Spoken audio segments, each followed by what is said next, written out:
गौर से सुनिए मेरी प्यारी आवाम, भोली आवाम, मासूम आवाम। अंधेरों की अदालत में है क्या इंसाफ का फ़ायदा? चाहे जितना सितम होगा नहीं ये जोश कम होगा। जब सूखने लगे आंसू, जब सूखने लगे हौसले, बस ये याद रखना बिना मेहनत के हासिल तख्तोताज नहीं होते। ढूंढ लेना अंधेरों में मंजिल अपनी, ढूंढ लेना अंधेरों में मंजिल अपनी। जुग्न कभी रोशनी के मोहताज नहीं होते। ज़रूर मरना है, सबको मौत का मज़ा चखना है। याद रख लीजिए, सबको मौत का मज़ा चखना है, कोई मौत से नहीं बचेगा। एमएलए किसको कहते हैं? What is this meaning MLA?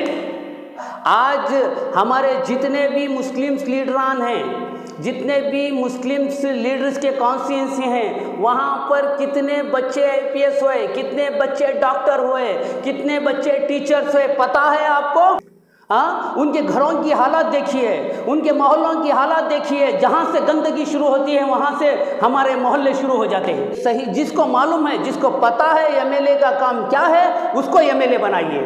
अंधे के हाथ में आप टॉर्च दे देंगे तो क्या करेंगे? अंधे के हाथ में स्टीयरिंग देकर आप पीछे बैठ गए तो क्या होगा? खड्डे में ही गिरेंगे। ऐसा ही बार बार खड्डे में गिर रहे हैं। मैं आवाम से, मासूम आवाम से पूछना चाहता हूँ, बेवजह कह देते हैं हम इस बार उसको वोट देंगे। क्यों वोट देंगे? क्या काम किए हैं? अगर इज्जत बचाने वाले के हाथ में आपकी इज्जत अगर आप देती हैं तो समझो आप बच गए। आपकी इज्जत लूटने वालों के हाथ में आपकी इज्जत देते हैं तो समझ जाइए आप लूट गए। अस्सलाम वालेकुम व रहमतुल्लाहि व बरकातहू। मैं मकसूद खान आप लोगों से बार बार मुखातिब हो रहा हूँ, क्योंकि ये देश मेरा घर है, यहाँ की आवाम मेरा परिवार है। मेरी देश के लिए काम आना, मेरे परिवार के लिए काम करना मेरी जिम्मेदारी है, मेरा हक़ है। मैं हमारे आजकल के यूट्यूबर्स और मीडिया से बार बार पूछा हूँ और आज मीडिया के ही माध्यम से मैं पूछना चाहता हूँ कि आप लोगों के पास जा रहे हैं और बार बार पूछ रहे हैं कि इस बार का वोट आपको किसके लिए है। सामने से लोग कहते हैं फ़लाँ के लिए। आप पूछते हैं क्यों? वो बताते हैं वो काम किए। लेकिन आपने कभी ये नहीं पूछने की ज़रूरत कर रहे हैं कि क्या काम किए। लोगों को पता ही नहीं है कि एक एमएलए का काम क्या है। एक एमएलए को वोट देने के बाद, एमएलए को बनाने के बाद एमएलए के पास क्या काम लेना है आवाम को पता नहीं है। आवाम को बताने की जिम्मेदारी और जवाबदारी यही मीडिया वालों की है।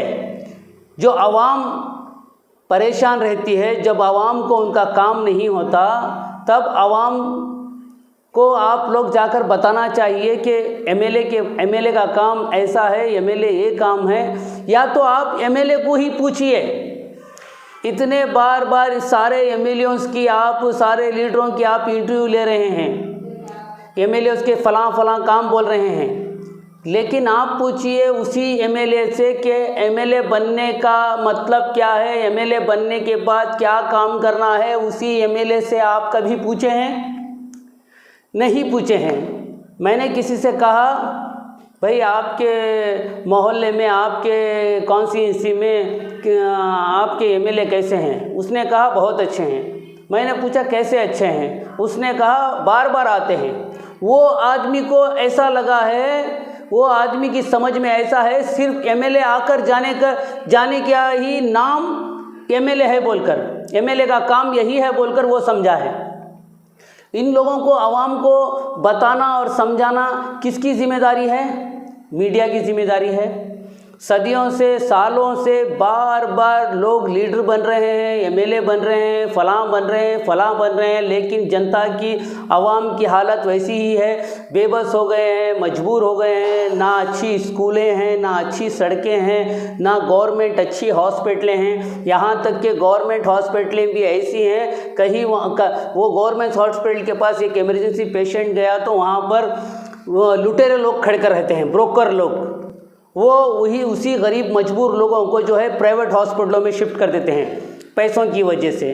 पैसे भी कितने, महीने में 5 लाख 10 लाख हॉस्पिटलों के साथ टाइप होकर रहते हैं, वहाँ पर पेशेंट को भेज देते हैं। लोगों के बच्चे जो है प्राइवेट स्कूलों में पढ़ाने की कैपेसिटी नहीं है और गवर्नमेंट स्कूलों में पढ़ा नहीं सक रहे हैं, बच्चे जा नहीं रहे हैं। वहाँ के टीचर्स जवाबदारी से जो बच्चा नहीं आता जाकर नहीं पूछ रहे हैं। क्यों बोले तो वो टीचरों को भी धर्म से मतलब है, सबको उनका मतलब है। अगर आप आवाम के लिए, जनता के लिए आप अगर काम करके रहते तो ये सारे लीडर काम करके रहते थे। आप उनको सवाल नहीं कर रहे हैं, पूछ नहीं रहे हैं, इसीलिए आवाम की ऐसी हालत हो गई है, बेबस हो गए हैं। उनके बच्चों का मुस्तकबिल देखिए, उनके मोहल्लों की हालत देखिए, जहाँ से गंदगी शुरू होती है वहाँ से हमारे मोहल्ले शुरू हो जाते हैं। बार बार फिर इलेक्शन, 5 साल में फिर इलेक्शन आता है, फिर झूठे वादे देते हैं, फलां करते हैं, कभी कभी आकर पैसे बांट देते हैं। इलेक्शनों में अगर आप पैसे लेकर काम करेंगे, समझ लीजिए वही पैसा आपके लिए रहेगा। अगर आपके लिए काम चाहिए तो आप सवाल कीजिए, बगैर पैसे के काम कीजिए। सही जिसको मालूम है, जिसको पता है एमएलए का काम क्या है, उसको एमएलए बनाइए। अंधे के हाथ में आप टॉर्च दे देंगे तो क्या करेंगे? अंधे के हाथ में स्टीयरिंग देकर आप पीछे बैठ गए तो क्या होगा? खड्डे में ही गिरेंगे। ऐसा ही बार बार खड्डे में गिर रहे हैं। ये खड्डे में गिराने के जिम्मेदार सिर्फ वो एमएलएस नहीं है, सिर्फ वो लीडर्स नहीं हैं, हमारे मीडिया वाले भी हैं, जिनकी वजह से ये लोग जो है हमेशा 5 साल तक जो है लोगों को गुमराह कर परेशान कर छोड़ दे रहे हैं। मैं पूछ रहा हूँ अपनी लोगों से, आप लोग वोट दे रहे हैं, पूछिए जो आदमी, जो लीडर, जो एमएलए आपके पास आकर पूछता है वोट देने के लिए, हमें वोट दीजिए, तो आप पूछिए आप वोट मांग रहे हैं किस लिए? हम वोट देंगे, हमारा वोट देना हक है, हमारा अधिकार है, हम देना ज़रूरी ही है, देना ही है, देंगे ही। लेकिन आप क्यों पूछ रहे हैं? पूछिए, वोट लेकर हमारे लिए क्या करेंगे? एमएलए बनकर आप क्या करेंगे? हमारे क्या काम आएंगे? पूछिए। क्या कभी आकर हमें चंद पैसे देने का काम एमएलए का है? कभी कोई सपड़ गया तो छुड़ाने का काम एमएलए का है? कभी कहीं एक दंगा हो गया, वहाँ पर जाकर थोड़ी बात कर देने का काम एमएलए का है? एमएलए का काम आखिर क्या है? पूछिए। मैं मासूम आवाम से पूछना चाहता हूँ, बेवजह कह देते हैं हम इस बार उसको वोट देंगे। क्यों वोट देंगे? क्या काम किए हैं? कितने गवर्नमेंट स्कूलें खुले हैं? कितने कॉन्स्टिट्यूएंसी में गवर्नमेंट हॉस्पिटलें आई हैं? आप पूछिए, सोचिए, समझिए। आपका वोट आपकी इज्जत समझिए। आपका सिर्फ वोट ना समझिए, आपका वोट आपकी इज्जत समझिए। आपकी इज्जत किसके हाथ में देना है ये सोच कर दीजिए। अगर इज्जत बचाने वाले के हाथ में आपकी इज्जत अगर आप देती हैं तो समझो आप बच गए। आपकी इज्जत लूटने वालों के हाथ में आपकी इज्जत देते हैं तो समझ जाइए आप लूट गए। देखिए, मैं बार बार कह रहा हूँ, जब तक हम नहीं बदलेंगे तब तक हमारे लीडर नहीं बदलेंगे। या तो हमें बदलाने वाले ये हमारे मीडिया वाले होने चाहिए थे, लेकिन मीडिया वाले अपनी रोटी पे दाल सेकने के काम कर रहे हैं। अगर ये लोग हर आवाम को जाकर बताते कि एमएलए का काम फलां है, एमएलए का काम फलां है, एमएलए इसको कहते हैं, यहाँ नहीं तो ये पूछिए, सिर्फ जितने एमएलए हैं उनको पूछिए कि एमएलए किसको कहते हैं। What is this meaning MLA? क्या एमएलए का काम किसी पार्टी में आके इन्वाइट करना एमएलए का काम है? या एमएलए का काम किसी का उद्घाटन, किसी दुकान का उद्घाटन कर देना, इसी का काम एमएलए, इसी को एमएलए कहते हैं? हमारे बच्चों का मुस्तकबिल ख़राब हो गया है। हमारे वही टूटी फूटे घरें जो हमारे पक्के मकान बनाने के वादे करते हैं, वो आज भी टूटे फूटे हैं। आज गवर्नमेंट स्कूलों की हालत जाकर देखिए। 1 लाख 2 लाख बच्चे जहाँ पर पढ़ने की कैपेसिटी रहती है, वहाँ पर 1000 बच्चे पढ़ने की भी गवर्नमेंट स्कूल नहीं रहती है। हाँ, एक अच्छी सी बैंक लाकर नहीं दे रहे हैं, एक अच्छे से सड़कें नहीं बना रहे हैं, कुछ भी हमारे लिए नहीं है। सिर्फ हमारे लिए बातें हैं, सपने हैं, वादे हैं, और इसके सिवा हमें कुछ नहीं मिल रहा है।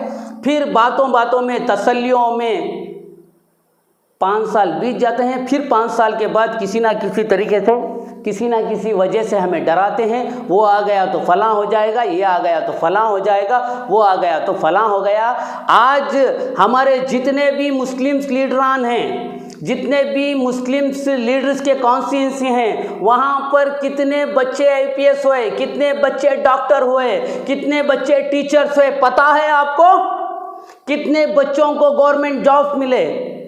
रिजर्वेशन कैंसिल हो गया, रिजर्वेशन 4% रह के भी उसका फ़ायदा नहीं उठा रहे थे, क्योंकि पढ़ाई ही नहीं कर रहे थे, पढ़ने के लिए जगह ही नहीं थी, सहूलत ही नहीं थी। प्राइवेट स्कूलें वाले पैसे ऐंठने के सिवा और कुछ नहीं कर रहे हैं। हर साल न्यू एडमिशन, हर साल फलां प्रोग्राम, हर साल फलां स्कीम, ऐसी ही तरीके से आवाम को वो एजुकेशन के नाम पे लूट रहे हैं, बीमारियों के चक्कर में हॉस्पिटल वाले लूट रहे हैं, फैसलों के चक्कर में पुलिस वाले लूट रहे हैं। कितने लोग लूटेंगे, कहाँ क्या कर रहे हैं आखिर लोग? ये मीडिया से बार बार पूछना चाहता हूँ मैं कि आप लोगों को क्या आपकी ग़ैरत नहीं जागती? क्या आपको समझ नहीं आ रहा है? आवाम लूट रही है, तबाह हो रही है, परेशान हो रही है, आप लोग नहीं कर सकते? साथ कह रहा हूँ और रिक्वेस्ट के भी साथ कहता हूँ, मैं ये ख़ास करके मीडिया के लोगों से, मीडिया के माध्यम से ही मैं कहना चाहता हूँ कि आप लोग आपकी ज़िम्मेदारी सही तरीके से अगर निभाएंगे तो हमें लूटने वाला कोई हॉस्पिटल वाला नहीं रहेगा, कोई स्कूल वाला नहीं रहेगा, कोई स्टेशन वाला नहीं रहेगा, कोई गुंडा लूटने वाला नहीं रहेगा। अस्सलाम वालेकुम वरहमतुल्लाहि वबरकातुहू।